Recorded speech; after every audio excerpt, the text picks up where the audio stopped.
some love.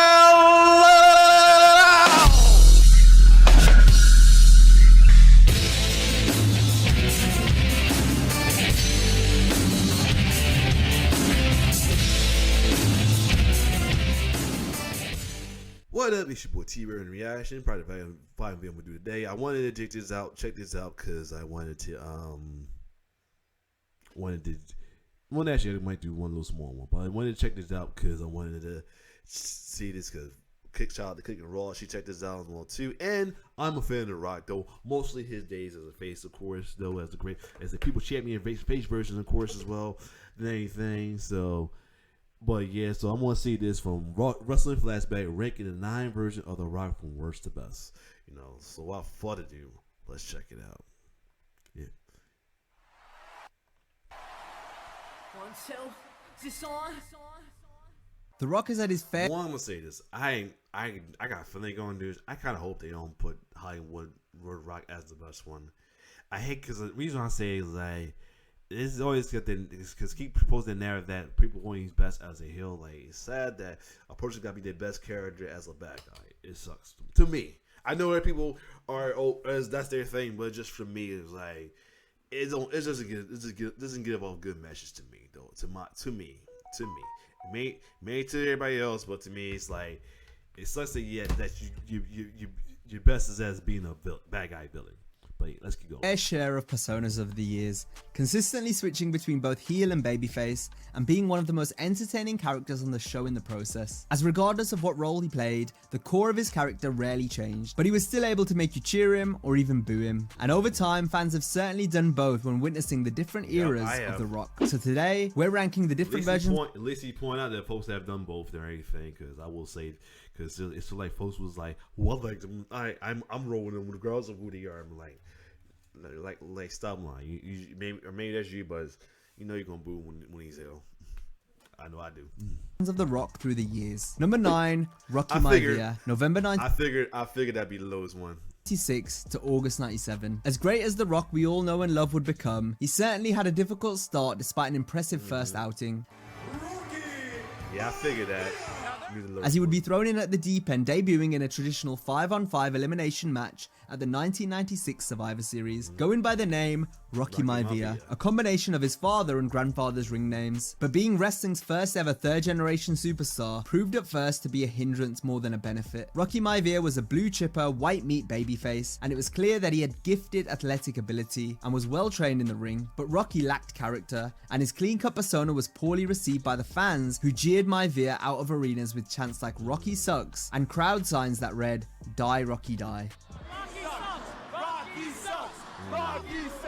A run with the Intercontinental Championship wasn't going to be enough, as Rocky needed a fresh coat of paint and fast. With the Monday Night Wars kicking into high gear during this period, wrestling was on its way to becoming more edgier, so a good-looking, straight-faced babyface wasn't going to fly anymore as we moved towards a new era. Number 8, Special Guest, 2003 to 2004. In 2003, The Rock would take his longest break from the ring to that point, in order to star in movies such as The Rundown and Walking Tall. Between films, Rock would still make sporadic appearances on WWE television, such as in December 2003 to save former tag team partner Mick Foley from an attack by La Resistance.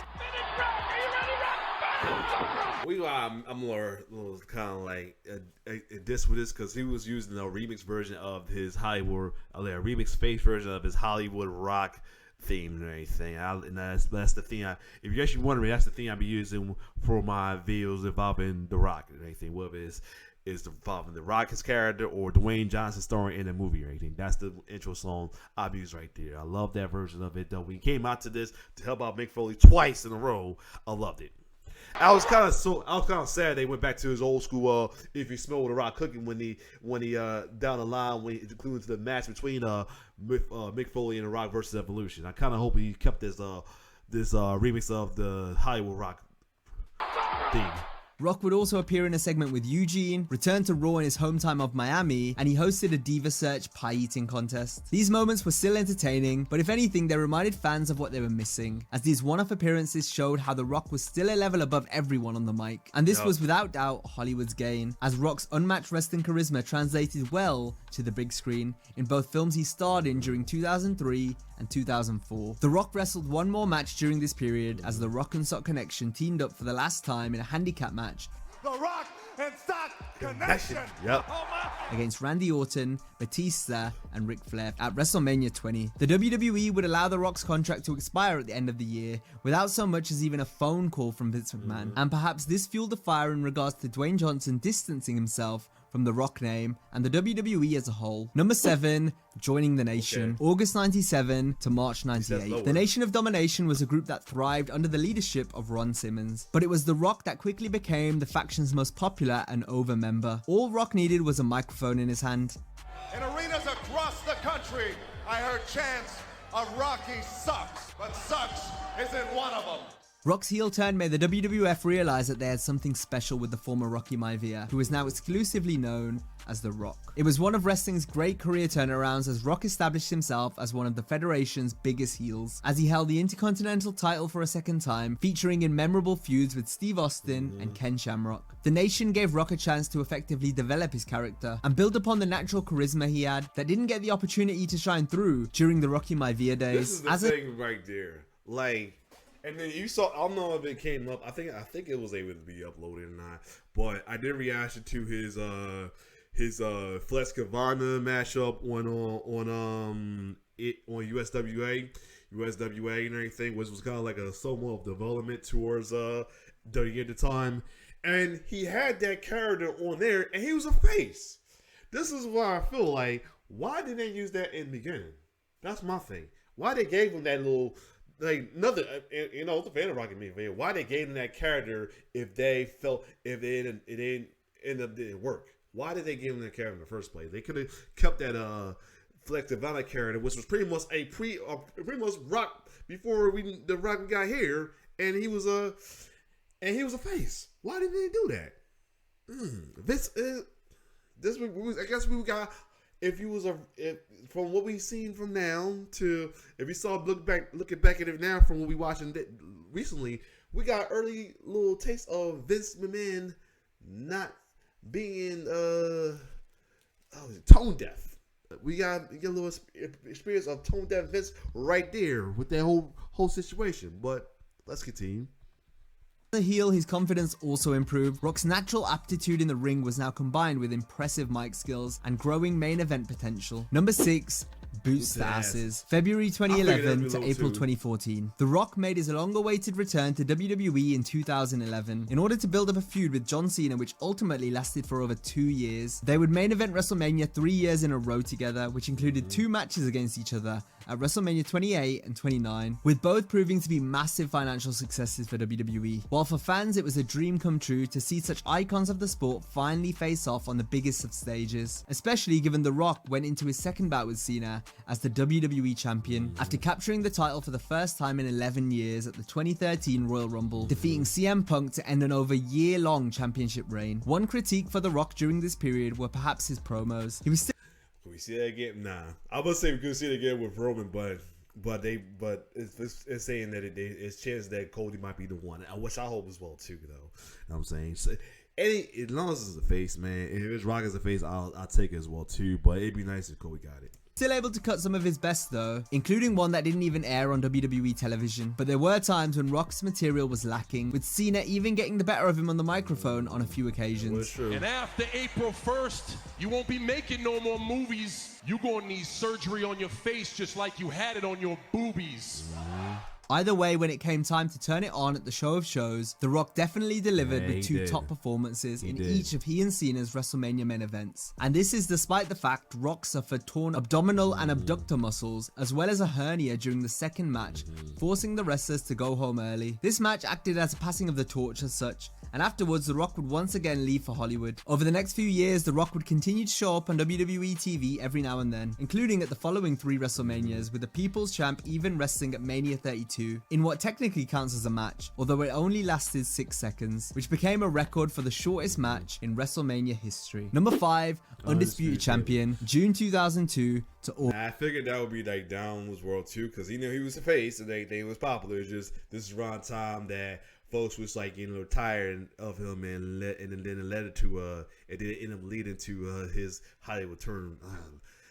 I got a feeling they're gonna put that number one. I really got a feeling they're gonna put that number one. I kind of want, to be honest, since we're going down here, I kind of want his People's Champion as a face to be number one. During the later Attitude Era, I'm hoping that's number one. But I got a feeling they won't give it to the Hollywood Rock. August 2002. Following WrestleMania 18 in 2002, The Rock would leave WWE for a short time whilst continuing to pursue his acting career. Rock would return that summer, being thrusted straight into the Undisputed title picture alongside Kurt Angle. Yeah, the thing about this also, when they said 2020, I did. The only thing I did, another thing I didn't kind of like, I didn't. Well, wait, this was during this was after Alliance. Reason I was about to say though, if Alliance part included in that kind of Rock, I always show like how I got love for Rock. I didn't like how they put everything back on the Rock being the top face of the Alliance and everything, and made Kurt Angle be the de facto and all that, making him a heel again. Because Kurt was killing it as a top face for a good minute. I don't know what they could have kept that going. I don't know why I guess they had, when they brought Rock, they had to make him the top face. They didn't want to have two top faces for the Alliance storyline. So I was a little disappointed. I looking back at that, I was very disappointed. If you look back at some of the videos, Kurt was on top of his game as a face and everything. That the whole de facto thing didn't make sense at all to me, to be honest. But that's my opinion.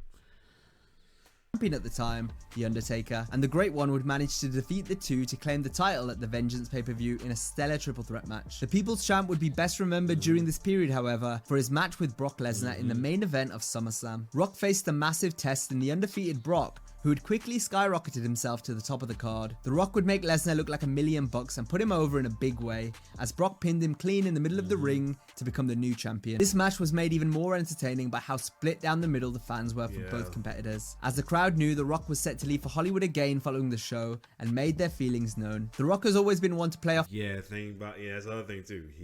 He was supposed to be, at the time, he was the face and Brock was heel, but they was turning on him. The crowd turned on them. That's the thing about the WWE crowd sometimes. The wrestling crowd sometimes can get a little bizarro world-ish at times. Off the crowd, the way he worked as heel at Mania 18 is a prime example, and this was no different at SummerSlam, as he cut a heel promo on the fans after the match, a foreshadowing for the Hollywood Rock character that was still to come. As of now, Sing Along with the Rock is over. Although Rock's run as Undisputed Champion proved to be brief, it did treat us to some great matches, as it was clear The Rock was still at the top of his game on the mic and in the ring, despite now only wrestling for the WWE on a part-time basis. Number 4, Leading the Nation, March 98 to October 98. The Rock's career resurgence after joining the Nation of Domination allowed us to see what the Great One was truly capable of. It soon became clear that The Rock was on a slow burn to eventually becoming the leader of the nation. After weeks of bickering between the two, The Rock would finally overthrow Farouk as the leader of the Nation of Domination on the night after WrestleMania 14. From there, Rock would defeat Farouk at Over the Edge 1998. While joining the Nation allowed The Rock to be himself and come out of his shell, becoming the group's leader allowed him to turn his personality all the way up to 11, as he fired on all cylinders whenever he got on the mic. The Rock is going to raise his big right hand. He's going to raise the people's eyebrow. He's going to lay the smack down on both your candy asses. And as The Rock was leading the nation through 1998, Triple H was doing the same on the babyface side with D-Generation X. This meant that... Thank you for clarifying that they were just baby faces at a time. Thank you very much, because I feel like I'm talking out my ass when I say they was baby faces. And I'm going to say this again. This was their best... I always say this about DX. They did start on the hill, but I feel like they was more so tweeners after the only time they was really heel, to me, was when they first got together and with the whole thing with Shawn, with Triple H help with Shawn, with Rick Rude and all that, and then the other time was with their feud with Stone Cold Steve Austin with Mike Tyson on their side, and the whole mixed man Hemsley era. But other than that, in between that, when they feud with because the reason I thought they was tweeners when they first run, I felt like after their formation, I thought they were tweeners because one, they was going against the authority, most of the authority other than McMahon, who the crowd did not like in the first place, one. And then they was going against the Nation, and they first went against the Nation of Domination and the Hart Foundation, who were both they both was heel faction, while going against some other face factions. So basically they was tweeners. And then when they got X-Pac down, another little slight heel thing when X-Pac and helped out the Road Dogg and them to form the new Generation. That's the only heel thing they did. But really, they were showing be tweeners. But out down the line, by this whole little era around '98, they were faces. Especially they feud with the Nation. They continue to feud with the Hart Foundation, and they feud with the corporation. Two of them would join them later on, but still. And then, of course, then when it was showing in Triple H again, that was fun. But like their best run was as faces, because even with the McMahon Hemsley era, they was on somewhat top of the game. It wasn't the DX we fell in love with. It was more like DX was kissing ass to the guys, to the authority they supposedly supposed to be against. That's to me. That's why I always say about DX. That DX is why, they had a good heel run. It wasn't their best. It's people who actually don't consider it their best, because they was it was contradicted to what they stand for.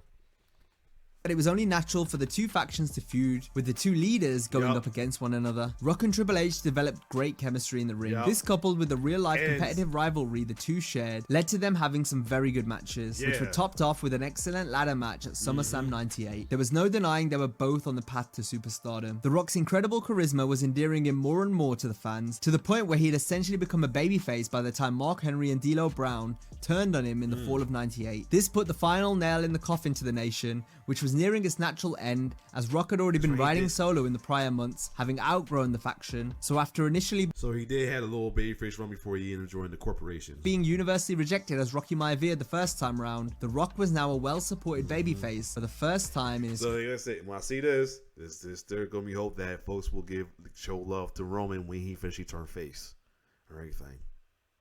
But it's been, unfortunately it's been word that Rome said he don't ever want to turn face again. So I don't know.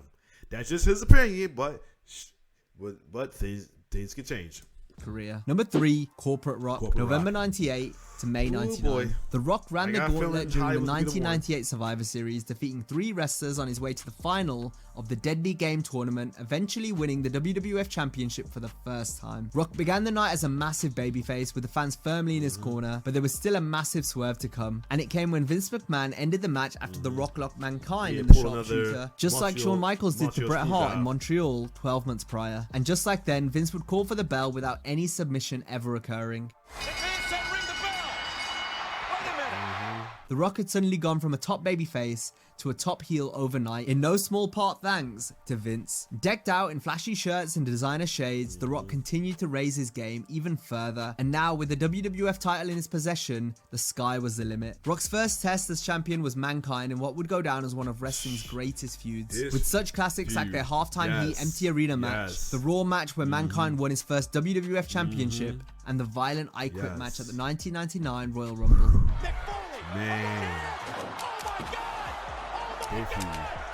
These unforgettable matches will go down as some of the best entertainment the WWF has ever produced, featuring 2 of the company's greatest ever superstars. This rivalry added a ruthless edge to The Rock that would help him continue to reach new heights and put him in the prime position to take on the man that would become his greatest rival of all, Stone Cold Steve Austin. This was the biggest match the WWF had to offer, as the company's 2 biggest stars headlined WrestleMania 15 and then followed it up with a spectacular rematch at the following month's Backlash show. The WWF had 2 all-time greats on their hands at the same time, and each man's battle and desire to be the very best made for some unmissable television, which built to must-buy pay-per-views. All in all, Corporate Rock proved to be the persona that sealed the Great One's transition from popular upper mid-carder to genuine main eventer, and provided a perfect platform for the outrageous success that was soon to follow. Number 2, Hollywood.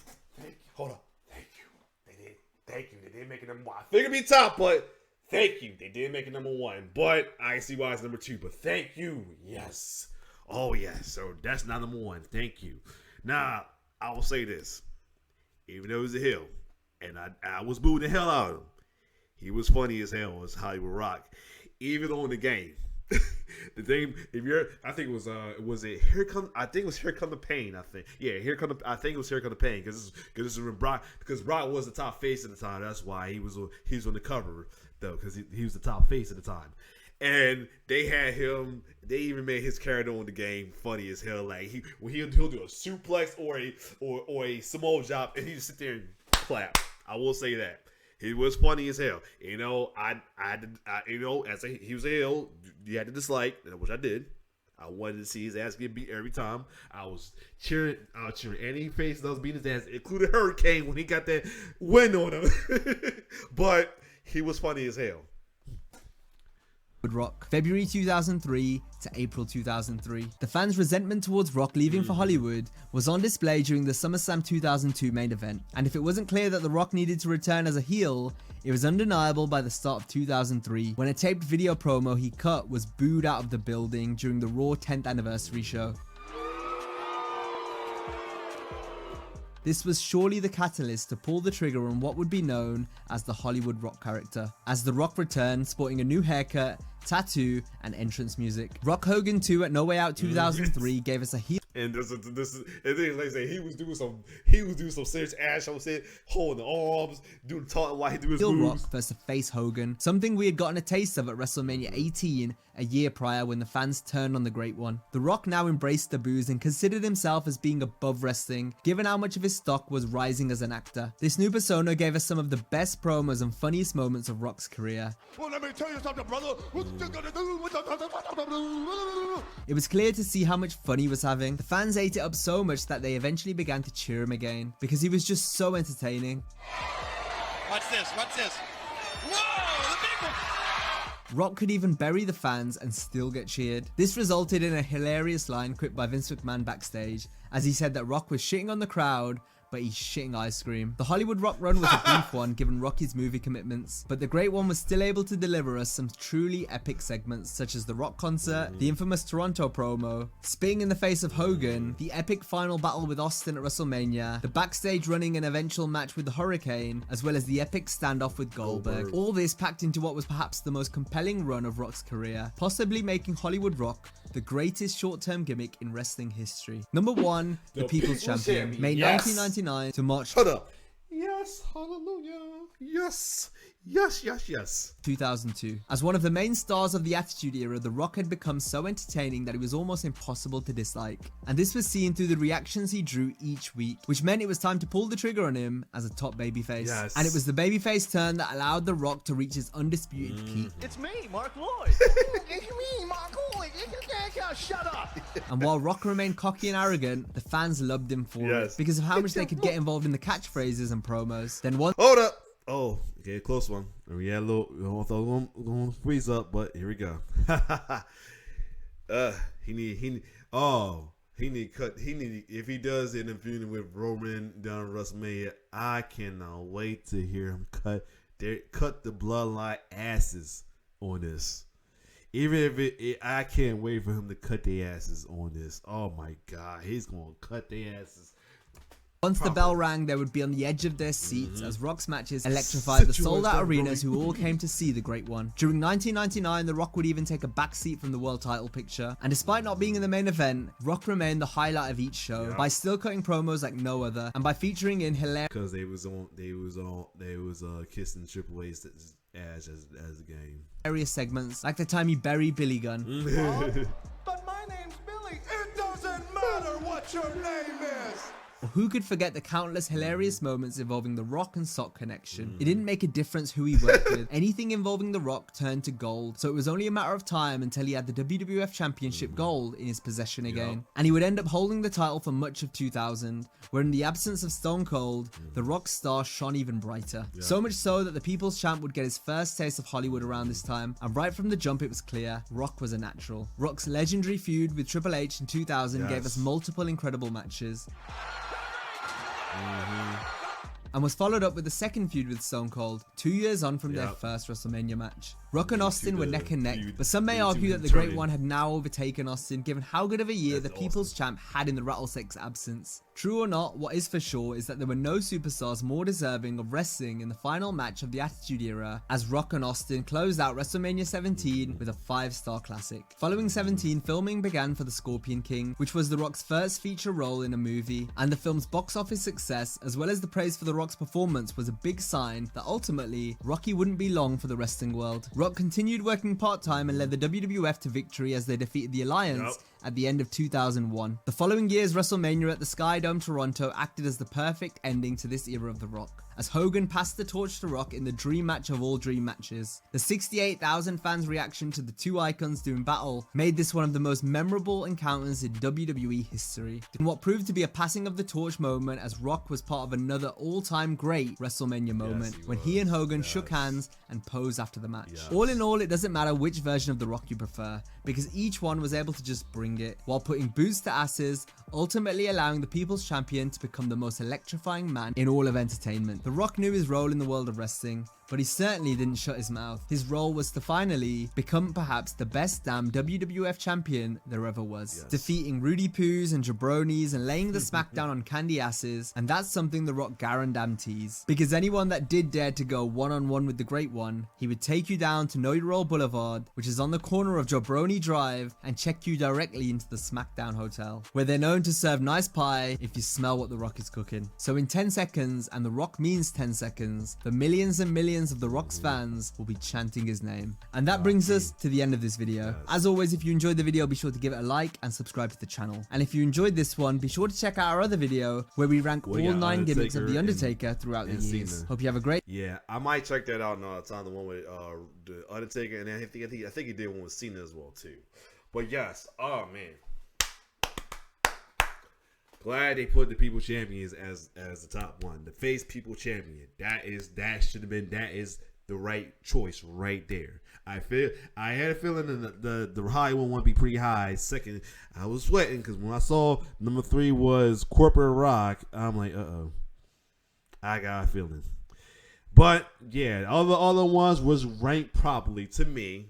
Well, even though I felt like I understand why Special Guest wasn't ranked as high, because it was like small stints, but and as well as the Boost the Asses one, because like he was like way past his prime, but he's still showing it. But and the other reason why I feel Undisputed was definitely was I feel like that was ranked low at the right time, because this is around time he was face. Folks wasn't. This was like he was like leaving hot. They knew he was leaving for Hollywood, and the fans was starting to slowly turn on him and everything. So yeah. And I figured Corporate Rock was 3 because would be 3. I figured these was ranked perfect because these two right here, the Corporate and Lena Nation, was like the stepping stone of the People Champion we end up getting though. So yeah, and Hollywood, because this is for a lot of folks love heels, and good amount of people love heels, and they'll say the Hollywood Rock was his best one. But thank God he said the People Champion is his best. Thank you, my mans. Thank you. That was ranked correctly. Thank you. Do not. I was going to say Hollywood Rock was good, but was one short bit of time. But yeah, glad he didn't go with people are best at this hill. The people are as best at the hill stick with this one. He went with he ranked it right. Thank you. So other than that, if you like my reaction, like, share, subscribe to my YouTube channel. It's your boy T-Bear signing off. One love.